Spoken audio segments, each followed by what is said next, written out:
이 시간 다 17분이고요. 얼른 챙겨서 운동 가겠습니다. 오늘 운동 출발했고요. 오늘의 주제는 낡은 아파트에 살자입니다. 제가 말씀드리는 낡은 아파트는 한 25년, 30년 정도 된 아파트를 말씀을 드리는 거고요. 그 이유에 대해서 좀 말씀을 드리겠습니다. 현재 저는 천안에 거주 중이고 30년 정도 된 아파트에 살고 있거든요. 그것도 이제 작년에 처음 이사 와서 살고 있는데 굉장히 만족하며 살고 있습니다.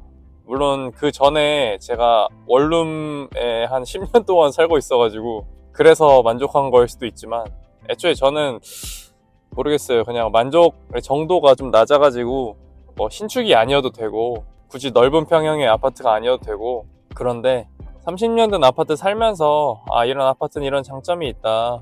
살면서 이런 느낀 것들에 대해서 좀 말씀을 드리겠습니다. 첫 번째는 아파트 자체에 들어가는 돈이 굉장히 적습니다. 저는 24평형 아파트 거주 중이고 전세가 1억 3천이거든요. 그리고 90% 대출을 받아서 들어갔는데 그러면 제 실질적으로 제 돈으로 들어간 돈이 1,300만 원밖에 없어요. 그래서 저는 최대한 젊었을 때 투자를 통해서 자산을 증식시켜야 된다고 생각하는 입장이라 집을 사는 데에 돈이 들어가는 걸 굉장히 좋아하지 않습니다. 그래서 거주할 수 있는 아파트이면서 최대한 대출을 받고 거주하는 것을 선호를 하고 그리고 아파트 자체에 집값이 비싸지 않은 것을 선호합니다. 물론 아파트 자체를 자산으로 보시고 좀 좋은 입지에 신축으로 가시는 분들도 충분히 이해를 하고요. 그거는 투자라고 저도 생각을 합니다. 근데 저는 개인적으로 부동산보다 주식을 투자하는 것을 선호를 해서 30년 된 아파트에 이제 거주를 하는 거고요.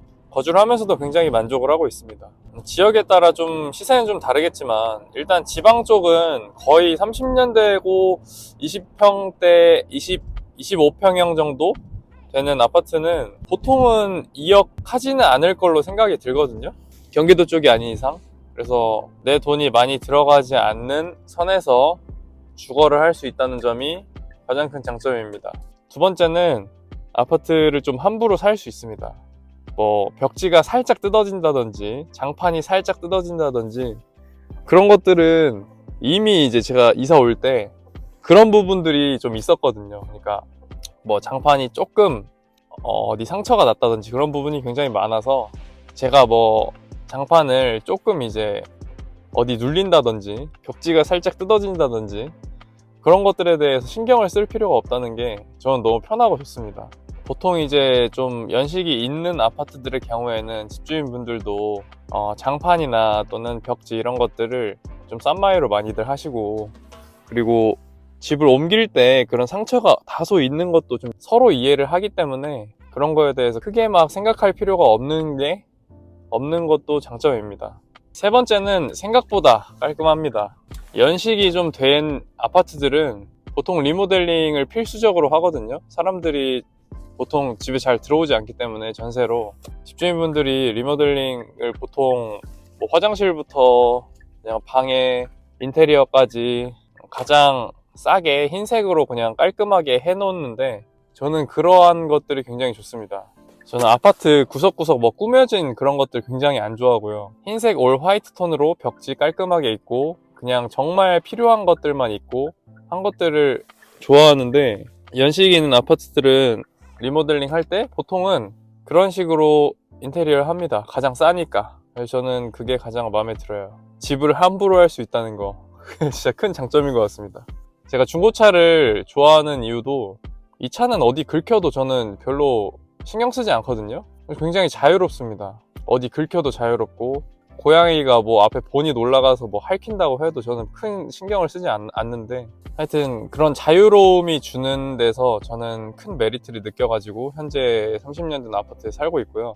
아마 제 앞으로의 계획은 자녀가 초등학교 다니기 전까지는 그런 아파트에 계속 살 것 같아요. 개인적으로 굉장히 편하기 때문에. 근데 자녀가 이제 있고 자녀가 초등학교에 가면 저도 이제 학군이나 이런 것들을 좀 고려를 해서 아파트를 정하겠죠.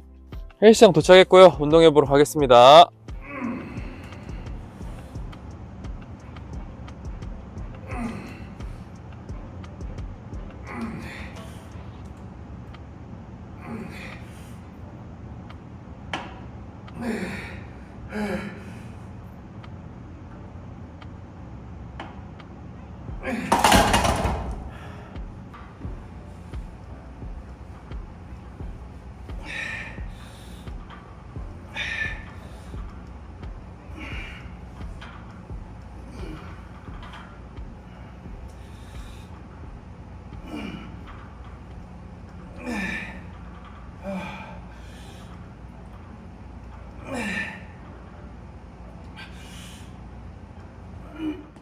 오늘 운동 끝났고요. 오늘은 가슴 운동 했습니다. 오늘 아침에는 30년 된 아파트 장점에 대해서 좀 말씀을 드렸는데, 요즘 제 또래에 있는 사람들이 보통, 저는 이제 근처에 주변에 20, 30대 교사분들이 많죠. 근데 기본적으로 하시는 생각들이 신축 아파트에서 사는 걸 뭔가 너무 당연하게 생각을 하시는 것 같다는 느낌이 들어요. 근데 30대 신축 아파트에 산다? 이거는 굉장히 큰 욕심이라고 저는 개인적으로 생각하거든요. 그 이유는 우리가 무언가를 선택할 때 항상 기회비용이라는 게 있잖아요. 신축 아파트라는 게 보통 지방에서는 가격이 한 4억 정도? 천안 기준입니다. 천안에서는 지방에서 가격이 한 4, 5억 정도, 그 정도 선인데, 내가 가진 자본금을 모두 거기에 다 투자하고 플러스 은행 대출까지 더해가지고 신축 집을 산다는 거는 저는 개인적으로 좀 손해라고 생각을 합니다. 그것보다 더 좋은 투자 수단이 충분히 있다고 생각을 해서 그렇게 생각을 하고요. 특히 만약 제가 서울에 살았으면, 서울은 훨씬 더 투자 가치가 높다고 생각을 하는데 지방은 좀 서울보다는 애매하거든요. 그래서 그러한 결정을 선뜻 내리기가 좀 아쉬운 것 같습니다. 저는 오로지 투자 관점에서 말씀을 드리는 거고요.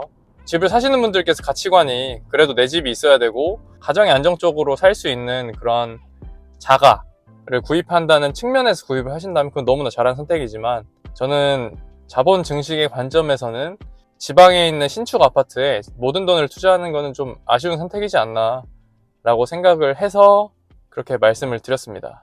저도 나중에는 신축 아파트에 살 것 같다는 생각이 들고요. 그 시점은 아마 아이를 낳고 아이가 초등학교 들어갈 때쯤? 그쯤이 되지 않을까라고 생각을 합니다. 그래서 아직 뭐 한 10년은 남았겠죠. 오늘도 좋은 하루 되시고요. 수고하셨습니다.